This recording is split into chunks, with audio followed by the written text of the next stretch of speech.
Wondering if you're financially ready to buy a house? A home is likely the largest purchase you will ever make. So it's important you feel confident how much you can afford before you start looking at homes. Hey there, I'm Christina Sparks, realtor with Coldwell Banker, owner House of Sparks. Have you ever thought to yourself, how much can I afford? The first step in the home buying journey is to get pre-approved. But in case you're not quite ready to speak with a lender just yet, I've outlined a few guidelines that can act as a kind of a starting point for answering the question, can I afford to buy a house right now? First up, let's review the 28-36 rule. Housing expense ratio, which is going to be the 28. This rule suggests that your total monthly housing expenses, mortgage, property taxes, HOA, homeowners insurance, etc., should not exceed 28% of your monthly gross income. Now let's look at income ratio, which is going to be the 36. This rule suggests that your total debt payment, including your housing expenses, credit cards, car loans, student loans,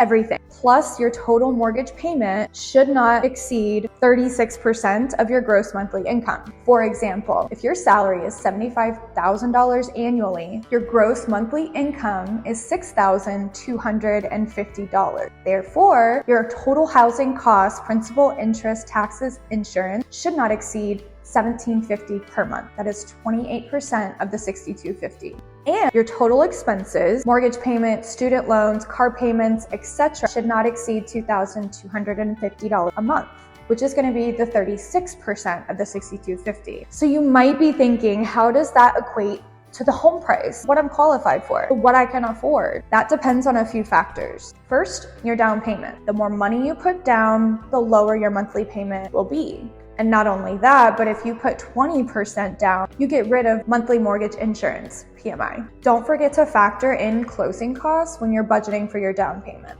Closing costs can range anywhere between 2 and 4% of the purchase price. Next, interest rate and your credit. Your credit and down payment will determine your interest rate, among other factors, of course. Then we have taxes. When using those fancy online mortgage calculators, don't forget to add the property taxes to your payment. Take the annual taxes, divide it by 12. That will give you your monthly tax payment. Now, this next one doesn't apply to all properties, but condo and HOA fees should be considered and calculated in your monthly affordability. If a home is in a condo or homeowners association, you can pay anywhere from $100 to $500 a month. This will ultimately decrease your buying power, how much you can afford. For example, at a 6.5% interest rate, a $200 monthly HOA fee will decrease your overall buying power by $40,000.